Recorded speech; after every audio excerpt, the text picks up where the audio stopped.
17 de dezembro de 2013. Após punição, Portuguesa deve entrar na Justiça Comum e acredita em armação no julgamento do STJD. Caso se confirme a queda, futebol profissional da Portuguesa em 2014 pode ficar em xeque. Livro retrata em fotos a trajetória de Tite no Corinthians. Roberto de Andrade fala sobre reforços para 2014. Oposição do São Paulo lança a candidatura para a presidência do clube. E ainda, Henderson Moreira é apresentado como novo técnico do Grêmio. E o duelo entre Osasco e Barueri pela Superliga Feminina. O Gazeta Esportiva está no ar. Olá, boa noite. Caso a Portuguesa não consiga reverter o resultado do julgamento no STJD, o Campeonato Brasileiro de 2013 ficará manchado por ter sido decidido no tribunal e não dentro de campo. Ontem, Flamengo e Portuguesa perderam 4 pontos por escalarem jogadores regulares na última rodada. Para o rubro-negro carioca, não fez diferença na classificação, mas o resultado do STJD rebaixou a Lusa e salvou o Fluminense da Série B em 2014. O que a maioria dos torcedores do Brasil mais temia aconteceu na tarde de ontem no Rio de Janeiro. Em julgamento no STJD, a Portuguesa foi punida por unanimidade por escalar erroneamente o meia Everton contra o Grêmio na última rodada do Brasileirão. A decisão afetou em cheio o coração do torcedor brasileiro. Uma canetada no tribunal mudou o que foi feito dentro de campo e agora a Portuguesa está rebaixada para a segunda divisão. O maior beneficiado com esse imbróglio todo foi o Fluminense, que assim se mantém na Série A graças a uma manobra jurídica. Ainda cabe recurso para a Lusa, mas tudo indica que o julgamento no pleno do STJD terá o mesmo desfecho de ontem. Tecnicamente, a decisão não está errada. O tribunal julgou a lei ao pé da letra. Perda de pontos por escalar um jogador irregular. Mas a impressão que fica é que faltou aquele bom senso tão propagado pelos jogadores de futebol nesse ano.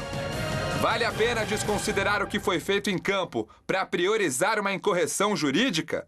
Em geral, a reação dos torcedores foi de revolta, que, como sempre, foi transformada em humor. Nessa brincadeira aqui no escudo do Fluminense foram inseridas as letras STJD. Já esse aqui preferiu zoar o fato do Fluminense bloquear a foto dele na internet, enquanto esse outro disse que o recurso garantiu o Flu como o primeiro time a pisar na Lua. Já esse torcedor retratou o julgamento de ontem como uma reunião do Chaves. Até o William Bonner se deu mal com a história, perdendo o posto de apresentador do Jornal Nacional para o Fred. O clube carioca ainda ganhou mais uma coisa nas redes sociais, um jogo de virar a mesa. E por fim, até Pedro Álvares Cabral foi substituído como descobridor do Brasil. É aquela história, é rir para não chorar.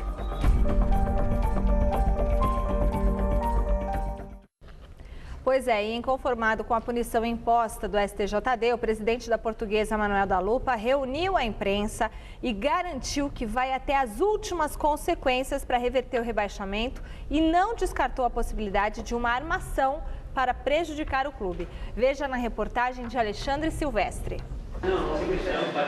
A conversa paralela, a ligação recebida, o botão da Lusa na altura do coração. Nada nesse momento altera a fisionomia do presidente da Portuguesa. Visivelmente abalado, Manuel da Lupa clama por justiça.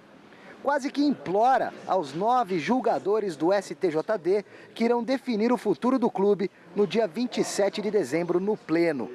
Segundo o dirigente, o espírito da lei não foi levado em consideração nessa segunda-feira no Tribunal do Rio de Janeiro. Aí o que você tem que analisar? Houve má fé? O jogador desequilibrava o jogo? O jogador é titular? O jogador fez alguma coisa, pegou na bola 1 minuto e pouco. Aí você pergunta, mas então por que vocês puseram o jogador? Porque a gente não sabia, se a gente soubesse como tinha posto o jogador, ele nem ia participar de nada. O presidente desconfia que o primeiro julgamento do caso Everton, que de fato entrou em campo de forma irregular na última rodada do Campeonato Brasileiro 2013, foi uma encenação, um jogo de cartas marcadas. Quando o Fluminense foi campeão em 2010, né? O próprio Paulo Smith, eu tenho inclusive aqui o depoimento, tenho gravado, tenho um vídeo, ele diz assim, que seria imoral tirar o título do Fluminense, que o Fluminense ganhou dentro de campo. Ok. E ontem eles não acharam que era imoral punir a Portuguesa. Outra coisa, quando você vai num julgamento que nem eu fui ontem, é um julgamento de cartas marcadas. O relator traz pronto o relatório. Antes de começar o julgamento, teve um repórter que é conhecido no Rio de Janeiro, que trabalha há 20 anos, ele já falou para mim o quanto que ia ser o placar. Ele falou para mim e para 2 ou 3, sabe, junto comigo, falou até para o Zanforlin também, olha, vocês vão perder de 5-0, talvez pode ser que vocês tenham um votinho aí para ficar 4-1, para não ficar mal, porque a gente sabe tudo que corre aqui nos corredores. Esgotadas as instâncias desportivas, a Portuguesa estuda entrar na justiça comum, a fim de evitar uma nova punição, agora com a FIFA, que é radical com esse tipo de apelação. A Lusa pretende achar um caminho alternativo, o Estatuto do Torcedor. O clube tem que esgotar todas as esferas da justiça desportiva. Depois que fizer isso, aí pode procurar a justiça comum. Mas você sabe, todo mundo sabe, que você tem torcedor, você tem consumidor, você tem pessoas até influentes que estão aí desesperados para ver a situação modificar. Quer dizer, as pessoas vão ser não seguras. Caso se confirme a queda, futebol profissional da Portuguesa em 2014 pode ficar em xeque. O clube estava muito endividado e nós temos diminuído a dívida. E o que ajudou muito realmente foi os contatos que nós tivemos na época com o Grupo dos 13, com a Rede Globo. Realmente, se a Portuguesa for para a Série B, vai inviabilizar e vai ser muito difícil administrar o clube. Vai ter que fazer uma parceria muito grande de administração privada, porque senão vai ser difícil de administrar. Porque aí vai ter que administrar de parceria, porque senão o clube não sobrevive. Grande noite para você que acompanha o Gazeta Esportiva. O que a Portuguesa seria punida era óbvio. Eu me lembro que logo que a Portuguesa foi denunciada, aqui mesmo nessa bancada, eu disse que, sabe, a Portuguesa já estava condenada pelo procurador, por auditores que se pronunciaram via rede social. Tudo bem que depois ele foi desqualificado, não se apresentou no julgamento, mas enfim, estava tudo sinalizado com o rebaixamento da Portuguesa. Eu já disse aqui várias vezes que a Portuguesa errou, obviamente errou, isso não se discute, mas aí eu faço a pergunta mesmo, o Flamengo foi condenado ontem também. Logo depois do julgamento da Portuguesa, o Flamengo também perdeu 4 pontos. Mas e se o Flamengo, essa perda desses 4 pontos, significasse o rebaixamento do Flamengo? Será que a decisão do tribunal, do Superior Tribunal de Justiça Esportiva, seria a mesma? Quer dizer, não se considera, por exemplo, atenuantes? Até que ponto o Everton realmente houve dolo na utilização do Everton, no que ele contribuiu para a Portuguesa ganhar um jogo de maneira escusa, de maneira irregular? Quer dizer, um jogo que a Portuguesa, mesmo perdendo, seria rebaixada. Então, são vários os questionamentos. Claro que se o rigor da lei, e assim tem que ser, for para todos os clubes, muito bem, que caia a Portuguesa, que amanhã caia o Fluminense, caia o Flamengo. A questão é que o próprio Paulo Schmidt, isso vai ficar, todo mundo vai lembrar. E vai aumentar ainda mais a antipatia para o Fluminense. O Fluminense que já caiu 2, 3 vezes e voltou graças a uma virada de mesa. Caiu no campo agora e foi beneficiado com o rebaixamento da Portuguesa. A questão é, se não fosse para beneficiar o Flu, será que a Portuguesa cairia de fato? Ou se fosse o Fluminense no lugar da Portuguesa? Tivemos esse exemplo em 2010. Acho que não nem saber que entrou alguém. Quando o Fluminense correu esse risco, em 2010, de perder o título, o argumento foi justamente isso, seria imoral mudar um resultado que foi conquistado em campo. Porque agora e houve uma irregularidade do ponto de vista técnico. E agora é moral. O Paulo Schmidt nem quis levar para julgamento. Quer dizer, e aí no caso da Portuguesa ele não teve a menor dúvida em levar. Então isso mostra que a justiça, ela vale. No Brasil isso é muito comum, talvez no mundo inteiro, mas aqui mais ainda.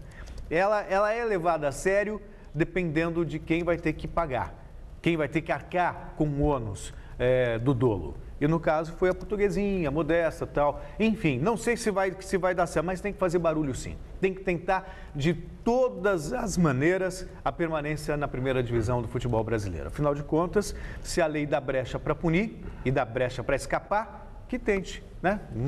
Não vejo nenhuma falta de ética nesse sentido. Tem que batalhar realmente para a permanência na primeira divisão, porque o prejuízo vai ser enorme para a Luzinha, em vez de disputar a primeira divisão, disputar a segunda. Garrafa, boa noite. Boa noite, Celso. Boa noite, Michele. Boa noite você em casa acompanhando o nosso Gazeta Esportiva. E aqui eu disse ontem, repito, ratifico hoje, que não há nenhuma questão, o aspecto bairrístico, não é? E nas redes sociais a gente tem visto muito isso, né? A torcida do Fluminense criticando a boa parte da mídia que está do lado da Portuguesa, principalmente a imprensa paulista, estão chamando de bairrismo essa ação e opinião da maioria dos jornalistas paulistas. Então, é isso que fique bem claro que a questão não é essa. E a questão também não é, Celso, de se discutir a lei. Não é? A Portuguesa estava ou não estava errada? Eu acho que essa não é a discussão, não cabe. Caberia se fosse um tribunal sério. Caberia se fosse um tribunal que aplicasse o rigor da lei igualmente para todos os afiliados. Mas não é assim que funciona, não é? Esse tribunal é um tribunal, na minha opinião, ilegal. E eu havia separado aqui duas perguntas para fazer para os colegas aqui na bancada, para você em casa, mas o Celso Cardoso já até antecipou exatamente isso. Será que se o Flamengo perdesse esses pontos, né, ele seria punido e seria rebaixado? É claro que não. A interpretação da lei funciona de acordo com os interesses. É claro que não. Será que se o Fluminense estivesse no lugar da Portuguesa, ele seria rebaixado? Aí estão falando, Garrafa, você está subjetivando. Não, não é subjetivar. E essas duas perguntas que foram colocadas aqui, elas são embasadas em situações que já aconteceram anteriormente. Como já foi muito destacado aqui. Em 2010, o Fluminense, com o caso Tartá, ele foi campeão brasileiro e teve um problema idêntico ao da Portuguesa. Poderia ser, sim, indiciado, né, colocado a julgamento no artigo 214 e perder o título. O que disse o procurador do tribunal? Não, vale o resultado de campo, né? Vale o resultado de campo. Ué, a situação da Portuguesa não é a mesma, ô cara pálida? Não é a mesma. Eu não queria me exaltar, mas, sabe, vai subindo o sangue assim, você vai ficando irritado. Ele acha que todo mundo, né? Os auditores acham que todo mundo, lá da CBF, acha que todo mundo aqui é idiota. Não é? Então, o Fluminense, naquela oportunidade em 2010, não foi nem indiciado. Um outro exemplo para você que acha que essa opinião nossa é uma opinião bairrística. Nesse ano, o goleiro do Cruzeiro, né, ele participou de uma partida e não estava regularmente inscrito no campeonato. O nome dele não constava no BID. E o que diz o regulamento? Todo jogador, o que diz o artigo 214, todo jogador que não estiver em condição legal de jogo, o clube é passível de punição. O Cruzeiro foi a julgamento. A situação é idêntica da Portuguesa, né? Não por cartões, mas o jogador não estava no BID, ele não estava regular para atuar na partida. Ele foi absolvido. Ué, mas então qual é o critério dos homens de gravata, né, os engravatados do ar-condicionado? O critério é o seguinte, não é? Para os amigos, tudo. Para os inimigos, a lei. Então a Portuguesa que se coce, que se cubra, que vá a todas as instâncias e que faça essa artimanha que já é conhecida. Ela não vai à justiça comum, alguém, um torcedor é que vai entrar na justiça comum e tem que melar essa palhaçada, porque isso é palhaçada, é jogo de cartas marcadas. Então não há, repito, nenhum tipo de bairrismo, não é? E vou mais além, se fosse o Corinthians, né, e não o Flamengo, você acha que o Corinthians ia cair? Me responde você em casa. Né? Se fosse o São Paulo, você acha que ia cair? Não, mas é a Portuguesa, não é? Aí é muito fácil, não dá ibope, é muito fácil. Então acho que está bem explicado e bem resumido. Vote na enquete que está no ar no site gazetesportiva.net. A Portuguesa conseguirá reverter o julgamento do STJD e permanecer na Série A? Sim ou não? Acesse e vote, o resultado sai no programa de hoje, no final do programa de hoje. Vocês acham que vai dar para reverter? São os mesmos julgadores? Não, é o tribunal pleno, né? Enfim, não acredito, não. A Portuguesa vai disputar a Série B no ano que vem. É mais fácil o Papai Noel estar apresentando aqui o Gazeta Esportiva amanhã no lugar da Michele. Sério? Por quê? Por que você pôs no meio? Não, porque é claro, porque não vai acontecer. Você apresentando de Papai Noel. Não, isso até que é possível. Claro, né? Eu não duvido tanto. Mas tô falando o Papai Noel.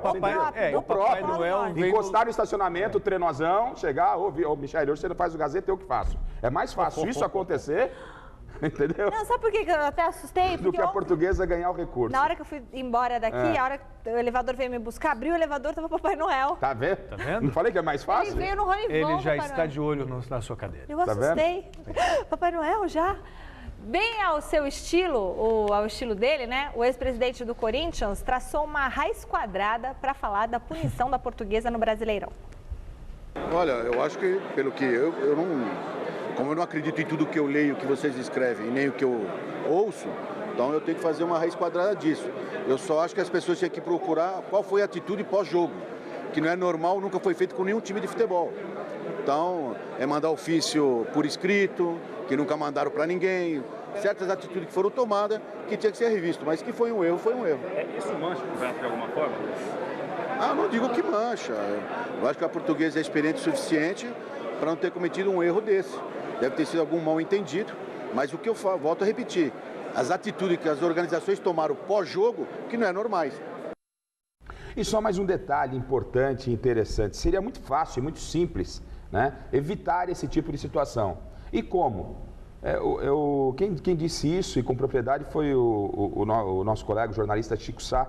Ele disse, com um estagiário. Se tivesse um estagiário Acabou. na CBF para cuidar do site... Saiu o resultado, já coloca no site. Ele publica no site. Acabou. Mas não tem como Celso, dar erro. Então, ou seja, é muito simples tomar esse tipo de postura. Mas não é interessante. Não, porque aí você não pode... Porque aí você não abre esse precedente, você não abre essessas possibilidades, não é? Então... E o advogado que defendeu a Portuguesa? Cadê ele? Porque não fez parte do julgamento. Você entendeu? Então, um estagiário, né, poderia resolver esse problema do futebol brasileiro. Ele vai lá, terminado a cada julgamento, né, para todas, não é só julgado, não são só julgados os casos da Série A, B, não, tem Série C, Série D, todos os afiliados da CBF, cara lá de Rondônia, né, do Amapá, não precisa nem vir aqui, você vai lá, já entrou no site da CBF, acabou, já está no site da CBF publicado. Fulano de tal, 2 jogos, ciclano, 3 jogos, Acabou, o árbitro recebe anexo à súmula do jogo, a relação dos jogadores que estão aptos para a partida. E aí a gente tem um campeonato limpo, um campeonato decente, e não essa palhaçada, um campeonato de manipulação. É mais um bom exemplo porque foi ontem um jogo de cartas marcadas. E é sempre um jogo de cartas marcadas, atendendo interesses próprios e não o interesse da justiça e do torcedor. Esse é o caso. O presidente da CBF, José Maria Marinho, lamentou publicamente, disse que não gostou do rebaixamento da Portuguesa, que o Campeonato Brasileiro fosse decidido na justiça e não em campo, tal, mas que ele não pode ir contra uma decisão superior, que a CBF não tem influência nas decisões ele do toma STJD. para as próximas edições. Pois é. E justamente essa acomodação do presidente da CBF gerou uma carta do bom senso que também criticou a queda da Portuguesa. Eu vou ler alguns trechos da carta aberta do bom senso para o presidente da CBF. Caro presidente, talvez o senhor não saiba, mas não somos apenas um grupo de jogadores. Somos mais de 1.000 reunidos em apenas 3 meses em prol de um futebol melhor para todos. Bom senso ainda diz, um grupo democrático onde todos os envolvidos têm poder de votar, opinar e participar. Sabemos que o senhor não está acostumado com essa tal democracia e até entendemos que seja difícil se adaptar. Faz pouco tempo. O senhor tem razão quando diz que existe um calendário permanente desde 2013 e um calendário ruim desde então, porque antes disso ele era péssimo. E aí, entre outras coisas, o bom senso ainda escreve: responder não parece ser seu forte, não é mesmo? Inclusive, esse grupo de meia dúzia de jogadores deve ser muito chato mesmo para exigir explicações tão complicadas. E aí faz uma série de críticas. Por exemplo, desconfiamos que até que o êxtase o atinja quando o senhor percebe a extraordinária estratégia de um time precisar ser desclassificado de uma competição nacional para se classificar para um torneio internacional, a Copa Sul-Americana. Isso realmente é surreal, né? Que não nos diga que o senhor tem orgulho do calendário de apenas 4 meses de competição para a maioria dos clubes no Brasil. Talvez o senhor dê pulos de alegria quando vê a fórmula de disputa do Campeonato Paulista 2014, que pode fazer com que um time seja campeão e rebaixado ao mesmo tempo. Enfim, o grupo Bom Senso na carta diz: antes que nos perguntem, as férias têm nos feito muito bem. Em janeiro nos vemos por aí. Boas festas. Bom Senso Futebol Clube por um futebol melhor para todos. O Marinho disse que não leu a carta e que só vai responder alguma coisa que seja pautada no respeito, entendendo que essa carta aberta foi agressiva. Esse momento do bom senso, Mas se ele não leu, como é que ele sabe? Quem contou pra Aí ele? você vê a esse momento, né, esse movimento, melhor dizendo, do bom senso, perdão, já é algo que sinaliza assim uma evolução, né? Uma evolução onde a classe dos jogadores ela está se posicionando. Mas se fosse talvez na Argentina, e eu espero que um dia nós possamos ter esse tipo de comportamento, melhor do que essa carta seria se os jogadores não participassem do campeonato, né, paralisassem o próximo campeonato em protesto, enquanto não fosse revista a situação da Portuguesa. Garrafa. Não é? Se fosse na Argentina, algo mais. Não estou criticando, não. Acho que estamos num processo de evolução. Os jogadores estão se manifestando, a classe está se manifestando. Mas acho que isso vai influenciar no futuro do futebol brasileiro. Não, perfeito. Acho Imagina, que é o primeiro passo. inclusive, que é o primeiro passo para algo que já aconteceu na maior parte do mundo e que aqui ainda está aquém. Repito, se fosse na sua criação Argentina, de uma liga. Acho que a partir dessa movimentação dos jogadores, existe uma possibilidade muito grande de finalmente termos uma liga no futebol brasileiro. Esse é o momento, a CBF Celso. cuida da seleção brasileira e os clubes cuidam do campeonato. Esse é o momento, não é? De se aproveitar esta situação e realmente partir para isso. Por que esperar mais? Já que o primeiro passo foi dado, por que não ir mais adiante, né? Se aprofundar no tema, tomar essa decisão? Que pode, concordo com você, lá na frente vir a se transformar numa liga. Que não depende só dos jogadores. Não depende só dos jogadores. Dirigentes de clubes. Mas enfim, os jogadores eles estão começando a entender que eles têm uma força muito grande. Sim. Que eles têm, porque sem eles não acontece o futebol, meu amigo.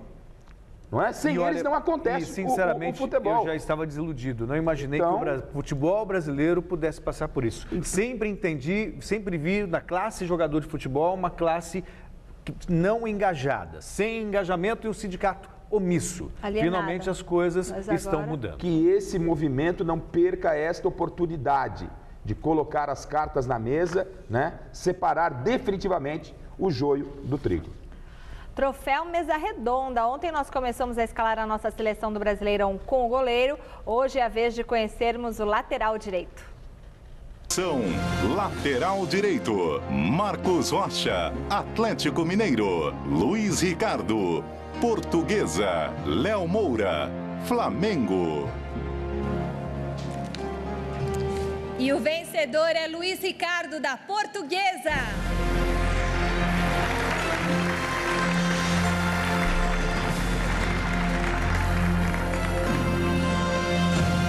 Meu centroavante. Tudo bem? Aí vocês vão dizer, o pessoal em casa sabe, né? Não precisa nem falar. Ele era centroavante da Ponte Preta, poxa, então é meu centroavante. Mas agora lateral, e a gente anunciou como lateral da Portuguesa, porque você conquistou pela Portuguesa, mas já agora em 2014 no São Paulo. Parabéns, Luiz. Obrigado. A gente tem que falar da onde eu estava atuando, né? Então eu fico feliz por ter vestido essa camisa e por ela ter me dado essa oportunidade de estar indo para o São Paulo. E é curioso porque você sempre foi um centroavante importante, brigador, e de repente a sua consagração vem numa outra posição. Tudo culpa do Jorginho, tá ali. Ele que me colocou de lateral na Portuguesa. Mas eu estou feliz demais e pretendo continuar brilhando ali do lado direito. Deixa para os atacantes aí fazerem os gols. Então quem é o padrinho do lateral direito, Luiz Ricardo? Chamamos ao palco o ex-técnico dele, Jorginho.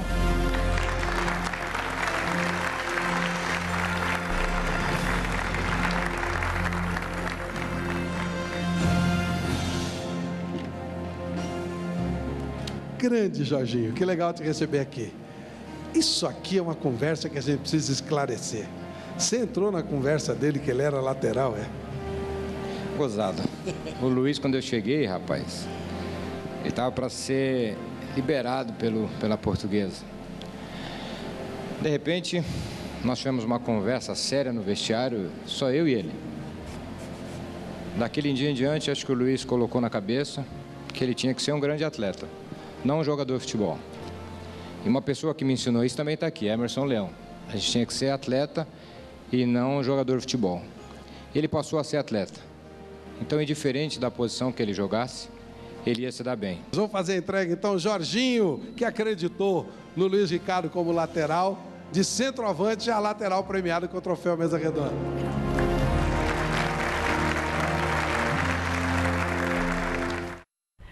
Rápido intervalo no Gazeta Esportiva. Daqui a pouquinho tem o último treino do Galo antes da estreia no Mundial e os planos da oposição tricolor para as eleições presidenciais do São Paulo. Continue com a gente, voltamos já já. Mundial de Clubes. Neste momento acontece uma das semifinais da competição. O Bayern de Munique da Alemanha enfrenta o Guangzhou da China. A partida está 2-0 para os alemães, com gols de Ribéry e Mandzukic. É isso, Celso? Mandzukic? Mandzukic. Amanhã é a estreia do Galo e hoje a maior estrela do clube brasileiro, o meio-atacante Ronaldinho Gaúcho, falou com os jornalistas. Próximo da estreia no Mundial, amanhã contra o Raja Casablanca, o Atlético Mineiro fez um treino de portões fechados em Marrakech. Durante o período que a imprensa teve acesso ao treinamento, Ronaldinho Gaúcho participou da atividade.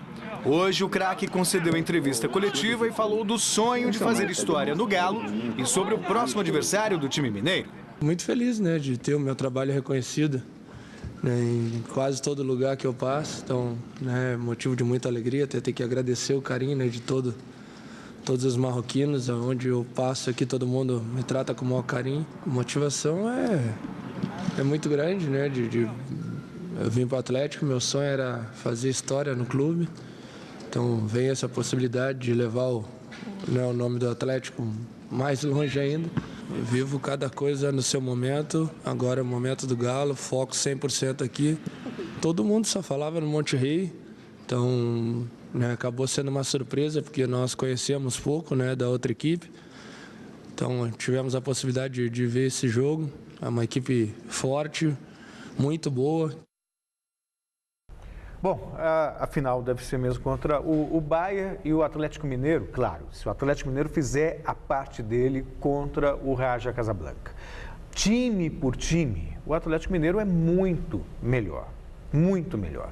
O Raja Casablanca é um time certinho do ponto de vista tático, marca muito bem, trabalha com 2 linhas de 4 muito bem definidas e explora o contra-ataque. E a grande virtude do time marroquino, além do bom conjunto, né, da disciplina tática, é a rapidez nos contra-ataques.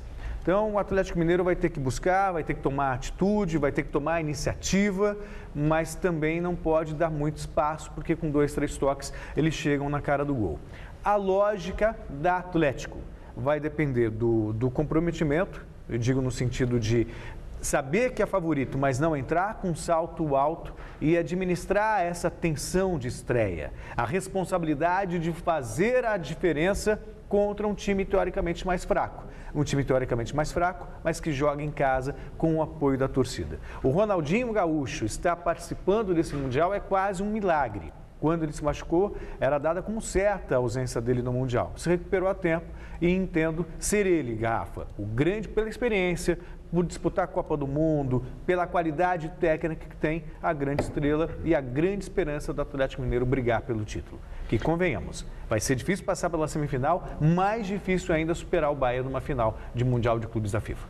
E o Ronaldinho, Celso, mesmo que ele não esteja a 100%, mesmo que ele não esteja no ideal da sua condição clínica, eu entendo como você que ele pode fazer a diferença sim pela sua experiência. E vou um pouquinho mais além, né? Não sei qual jogador do Raja fez uma avaliação sobre o Atlético, em determinado momento ele fala que o Ronaldinho não é o mesmo do Barcelona.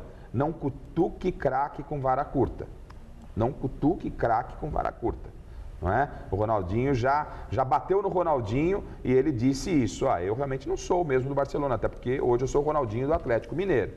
Então, não cutuque craque com vara curta. Eu achei ótimo ele falar isso do Ronaldinho. Vamos ver em campo. Então, acho que a resposta pode vir em campo. Sobre o jogo, fazendo uma avaliação, pegando esse envolvimento emocional do torneio, isso pesa e muito. Né? As forças talvez não se equilibrem, não se equiparem, mas tem o aspecto emocional, o fator campo está do lado do Raja, né? A forma como o Raja se classificou, é verdade que fisicamente há um desgaste maior do que o Atlético Mineiro, mas também ele compensa pelo fato de não ter feito a viagem, pois o time é o time local, é o time da casa. Então é um jogo amanhã, um jogo de paciência para o Atlético, um jogo de paciência. E em tempo, vamos lembrar a todo mundo que o Galo, pelo amor amor de Deus, não é Brasil no Mundial de Clubes. Até porque metade de Belo Horizonte, metade de Minas Gerais está contra o Atlético, não é? E outros rivais que já ganharam o Mundial de Clubes, por exemplo, Pascoal, como corintiano aqui, ele falou que quer que o Galo morra. E essa é a boa rivalidade do futebol. Então vamos acabar, por favor, né? Todo mundo com essa história. O Galo é Brasil no Mundial. O Galo é o Galo não é o Brasil. Corinthians é o Corinthians, o São Paulo é o São Paulo, o Santos é o Santos. E assim vive o futebol. Vamos parar com essa frescura. O Galo é... A Ponte Preta é Brasil. Vai perguntar para a torcida do Guarani se a Ponte Preta era o Brasil na Sul-Americana. Pô, mas mania de insistir numa coisa que não tem sentido, cara. Hora de falar do São Paulo. Há 2 semanas atrás, o candidato da situação, Carlos Miguel Aidar, falou da expectativa para a eleição do novo presidente, que será realizada em abril do ano que vem. Ontem foi a vez do candidato da oposição, Calil Rocha Abdala, falar dos planos caso seja eleito.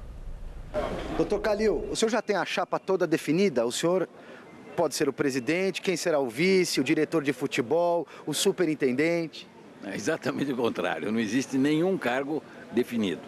A eleição é feita em 2 etapas. A primeira etapa elege-se 80 conselheiros, que corresponde a 1/3 do conselho, e a segunda etapa é esses 80, junto com 160 vitalícios, 2/3, esse total é que vai disputar, vai votar para o presidente. Sim, mas na chapa do senhor... A chapa é só o presidente, não tem mais nenhum cargo. É tudo de nomeação do presidente. O que eu tenho salientado para todo mundo é de que eu não estou fazendo nenhum pacto com ninguém para agregar novos elementos. Desse colégio eleitoral, o senhor imagina ter qual porcentagem? Bom, todo candidato acha que tem a maioria. Eu tenho a impressão de que deve dar uns 60%, 65% no final. Ou seja, o senhor ganha? Eu tenho certeza absoluta que vou ganhar. Em caso de vitória do seu grupo, o senhor mantém a comissão técnica com o Muricy Ramalho? Não, tudo faz crer que sim. Isso não, eu não nego e todo mundo sabe. Quer dizer, se um time começa a perder, se o Muricy Ramalho perder 50 jogos, acaba saindo como qualquer treinador sai. Mas a intenção nossa é manter Muricy e a comissão técnica. E o senhor pretende trazer algum craque para o time? Não, eu pretendo trazer de início um superintendente.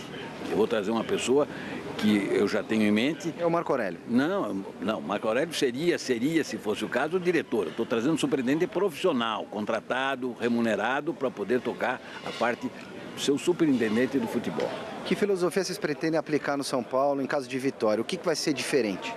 Eu tenho 2 ideias no futebol especiais. Primeiro é reorganizar a formação, que a formação custa muito caro, ela é extraordinariamente bonita na sua parte da estrutura, mas o software eu acho um pouco ultrapassado. E, evidentemente, recuperar pessoas importantes de comissão técnica para a gente ter um São Paulo forte no seu lado profissional e não ficar tirando inúmeros treinadores, inúmeras comissões técnicas, perdendo profissionais de alto nível. Esse é o processo do futebol que eu vejo que é o mais importante, inclusive com uma equipe B, que possa amadurecer jogadores que são bons, mas às vezes precocemente colocados na vitrine. Cobertura do Morumbi é um caso polêmico. Ao que parece, existe um contrato sigiloso, que sequer os conselheiros têm conhecimento. Haverá uma reunião na noite dessa terça-feira no Morumbi. O senhor acha o que dessa história? Eu acho, se o contrato é sigiloso... É sigiloso mesmo. Como é que eu vou provar um contrato que eu não sei qual é o contrato? Eu vou propugnar uma outra coisa, eu vou propugnar que seja adiado, porque eu acho um desmerecimento, não só a mim como ao Carlos Miguel Aidar, qualquer um dos dois que possa vir a ganhar, ter que assumir alguma coisa num final de gestão. Faz 8 anos que o Juvenal Juvencio é o presidente do clube e nesses 8 anos não foi concretizado esse fato. Certamente gostaria de aprovar esse projeto, desde que eu tivesse muito conhecimento tecnicamente, em termos de recursos, qual o nosso grau de endividamento, qual o comprometimento da nossa estrutura para poder dar esse avanço. Todo mundo quer uma casa melhor, precisa saber se nós podemos comprá-la, podemos pagá-la. É isso que precisa ficar muito claro. Qual o principal pecado do Juvenal Juvencio? A falta de humildade. Ele é o Senhor Deus do São Paulo, ele que é o rei, e isto eu entendo que foi uma falta de humildade dele e que causou muitos problemas. E a sua virtude? A boa vontade eu tenho uma paciência, eu administro um hospital, uma série de hospitais, administro a Santa Casa, da qual envolve 39 unidades de saúde, então eu sei como fazer. Virtude eu tenho, virtude eu posso reconhecer e dizer que eu sei trabalhar. Minha virtude é essa, trabalho não me assusta, trabalho é uma alegria, eu trabalho com disposição, cuido de lá, cuido de cá e vou cuidar do meu escritório e cuido de alguma coisa mais que me trouxerem. Bom, o negócio é o seguinte, é briga de cachorro grande na política do São Paulo, o doutor Carlos Miguel Aidar pela oposição, pela situação, o doutor Calil Abdala pela oposição, eles que se entendam aí em abril. E sobre o elenco do São Paulo, ainda em férias, o Muricy quer a permanência do Luiz Fabiano e o Oswaldo, que não foi muito aproveitado com o Muricy, tem proposta para deixar o tricolor, pode parar no Metalist. Vamos aguardar. Superliga Feminina de Vôlei, sem maiores dificuldades, o líder Osasco venceu o Barueri fora de casa e garantiu a 11ª vitória em 11 jogos. O time de Osasco começou a partida sem dar brechas para o Barueri e colocou logo 8 pontos de vantagem sobre as rivais, ao fazer 14-6 no placar. Sem o mínimo esforço e não dando a menor chance às donas da casa, a equipe liderada pela oposta Sheila venceu a primeira parcial por 21-12. Bem no bloqueio e no saque, o Osasco abriu 15-10 diante do Barueri no set seguinte. Com um ace da levantadora Ana Maria, o time de Luiz Omar de Moura repetiu o resultado da primeira parcial e também levou a segunda por 21-12. O Osasco manteve o domínio do jogo no terceiro set e impôs 10 pontos de vantagem sobre a equipe de Maurício Tomás ao fazer 16-6. Sem dar espaços ao time de Barueri, a equipe azul anotou 21-9 e fechou o jogo em 3-0. Hoje foi um jogo que a gente errou pouco. A gente tem que manter isso, porque a gente entra em dificuldade quando a gente erra muito. A nossa equipe é nova, a gente está começando a se arrumar agora, então a gente tem que pensar nisso. Tá legal, põe pra lá, vamos trabalhar o jogo, porque normalmente jogos que a gente fez, jogos duros e muito difíceis e placar junto, foi jogo que a gente errou muito, então a gente tem que focar nisso. Contra um time desse não pode errar, né? A gente acabou errando mais que elas, né? A gente não pode dar esse luxo. Sacamos mal, defender, a gente defende muito, também não defendemos. A bola ficou na mão da Fabíola o tempo inteiro, então fica difícil jogar, uma grande levantadora. A gente sabia que elas tinham esse volume muito bom, que a gente teria que sacar muito bem para tá bloqueando, porque hoje o Osasco tem um bloqueio muito bom, então essa era a nossa arma. Então elas iam defender, a gente ia ter paciência, essa era a nossa tática. Mais uma rápida pausa no Gazeta Esportiva e em instantes tem a apresentação do novo técnico do Grêmio, viu, Garrafa? A gente já volta.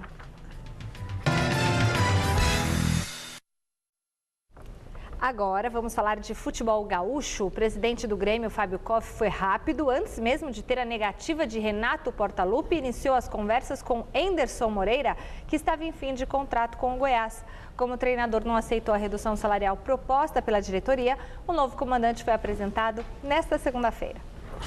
Enderson Moreira, mineiro, 42 anos, 17 como técnico profissional. Campeão da Copa São Paulo de 2007 com o Cruzeiro, campeão goiano e brasileiro da Série B em 2012 com o Goiás.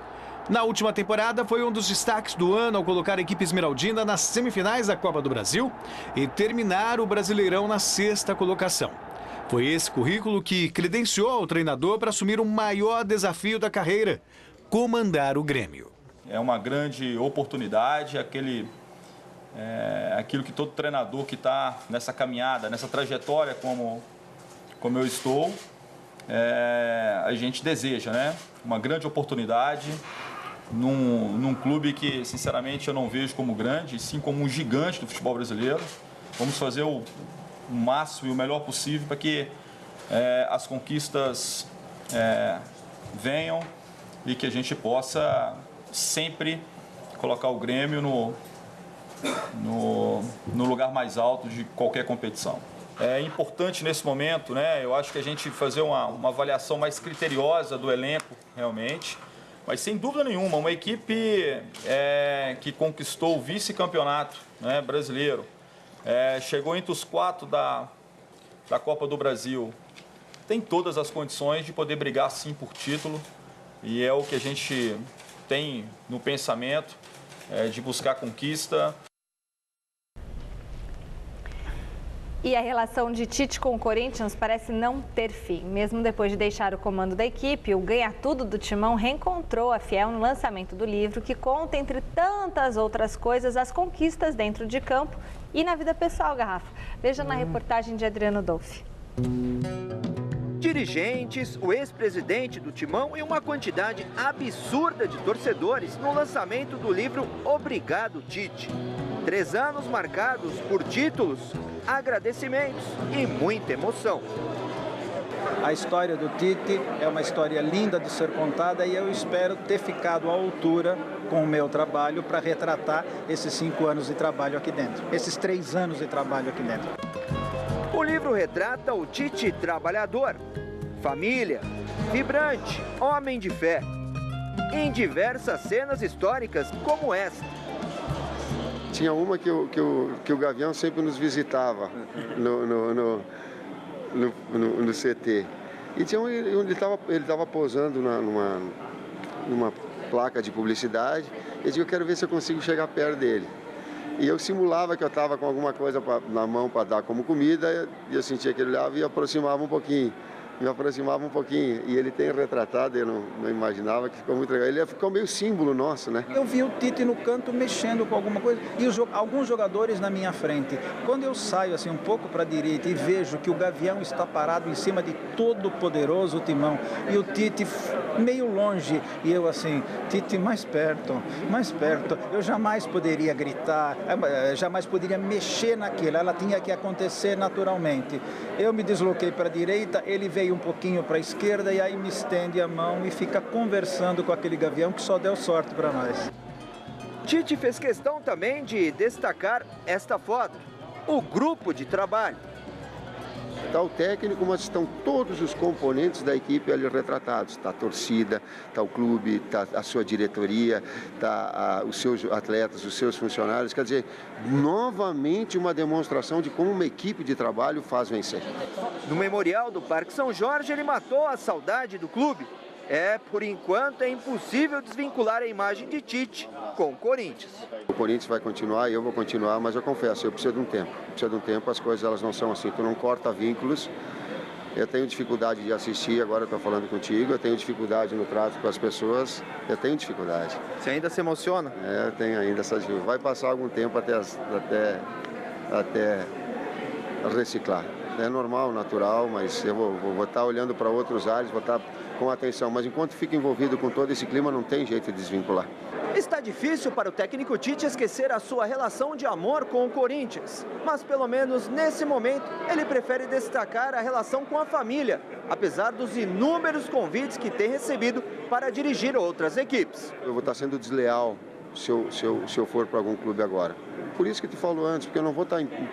Eu vou estar ambicioso, eu vou estar ganancioso por um grande clube, mas eu não vou estar energizado, eu não vou estar suficientemente forte. Eu não vi minha filha, eu não vi minha esposa, eu não curti um trabalho, eu não reciclei, eu não consegui olhar para trás e ver a dimensão. O Danilo dando de calcanhar, o Emerson fazendo gol e eu saía correndo junto. Eu estou vendo ele de novo, estou dentro. Não tem jeito, cara, não tem. Olha lá, não tem. Vai passar um tempo, todo ser humano tem, eu preciso de um tempo até cortar esses vínculos ainda e procurar um novo trabalho, senão eu vou estar sendo desleal com o clube onde eu for. Vai ser difícil mesmo cortar esse vínculo, né? Enquanto os jogadores continuam curtindo o período de férias, a diretoria segue trabalhando para reforçar o elenco. Adriano Dolfi conversou com o diretor de futebol, Roberto Andrade, sobre a chegada de reforços, Garrafa, para a temporada do ano que vem. Confira. Esse ano está um pouco difícil de contratar jogador, as pedidas estão um pouco elevadas para o padrão do futebol brasileiro, mas a gente está trabalhando bastante, tenho a certeza que o corintiano pode acreditar que o Corinthians vai ser forte ano que vem, sem dúvida nenhuma, e o professor Mano também vai fazer um grande trabalho, já conhece o Corinthians, conhece uma boa parte do elenco, então eu acredito que a gente vai ter bastante sucesso ano que vem. Em relação a Rafinha, né, que foi um nome que já vem sendo falado há algum tempo, evoluiu alguma coisa, Roberto? Na realidade, o contrato dele acaba em maio e o clube pediu que a gente aguarde o fim do Campeonato Mundial da FIFA para que a gente converse melhor logo depois disso. pelo fato que eu não sei se ganhando ou perdendo o que ajuda, mas para eles pensarem numa liberação dele para agora, porque a gente gostaria de tê-lo já e não no meio do ano. Então vamos aguardar o início do ano para a gente retomar a negociação. E a posição de segundo volante é uma outra posição que vocês estão atrás de algum reforço, né? Surgiu o nome do Jusilei. É um nome que realmente interessa? Tem alguns outros jogadores, o Jusilei também é um grande jogador, trabalhou conosco, todos sabem, mas é uma negociação um pouco difícil por causa dos valores. Mas a gente vai conversar também em janeiro, quem sabe pode até vir a dar certo. Por causa do alto valor que o Anzi teria investido, né? Exatamente por isso. Né? Pagaram 10 milhões de euros quando levá-lo, né? Quando foi levado daqui. Então eu não sei quanto que eles vão pedir, eu acredito que não vai ser pouco, vai ser muito. Isso vai tornar a negociação muito mais difícil do que já é, mas vamos brigar. Vocês conversaram com o atleta, Roberto? Não, ainda não, com o atleta não. Estamos vendo junto ao clube qual é o interesse de vender e por quanto. O Corinthians está numa choradeira, né? É caro, também é caro, enfim. O time do Corinthians, o plantel, né? O elenco, sabe, tem qualidade. É o plantel campeão da Libertadores, campeão do mundo. Alguns jogadores ficaram numa fase ruim, mas o Corinthians precisa de reforço. O Rafinha seria um bom nome para a lateral, jogador importante. O Jusilei, o São Paulo, estava negociando também, quer dizer, de quebra o Corinthians seria um bom reforço. E aí também tem uma briga na rivalidade. Como o Jusilei foi apresentado para o Brasil pelo Corinthians, talvez o Corinthians tenha uma vantagem nessa briga, Garrafa. O Jusilei é um jogador para uma posição que o Corinthians tem carência, né? Aquele setor de meio campo já tem essa identidade. Não sei se voltaria aquele mesmo Jusilei, a gente não sabe quando o jogador está retornando. Por exemplo, o Rafinha, muito pelo contrário, ele que termina o contrato na metade do ano com o Bayern, ele está num processo de ascensão dentro da equipe alemã, principalmente com a chegada do Guardiola. O Rafinha não era titular até então, até a conquista do título europeu no Bayern, mas com a chegada do Guardiola, ele está recebendo oportunidades, aparecendo como titular, uma belíssima contratação. E surgiu também no noticiário hoje o interesse no Wellington Ney, ex-Fluminense. É um bom jogador, aliás, o Fluminense ficou muito carente com a saída do Wellington Ney, sentiu muito e foi parar na segunda divisão, mas o Tapetão reconduziu o Flu à elite do futebol brasileiro. São bons reforços para o Corinthians. Acho que eles vão entrar também com uma ação, vai participar da Copa do Mundo, o Fluminense. É verdade. Todo pimpão. Resultado final da enquete do site gazetesportiva.net, a Portuguesa conseguirá reverter o julgamento do STJD e permanecer na Série A? Não, 51% dos votos. Bom, deu quase um empate aqui, né? O programa termina aqui, fique agora com o Jornal da Gazeta. A Gazeta Esportiva volta amanhã às 6 da tarde. Até lá, boa noite. Tchau. Nos vemos a seguir no Jornal da Gazeta. Até já. Até amanhã. Tchau, tchau.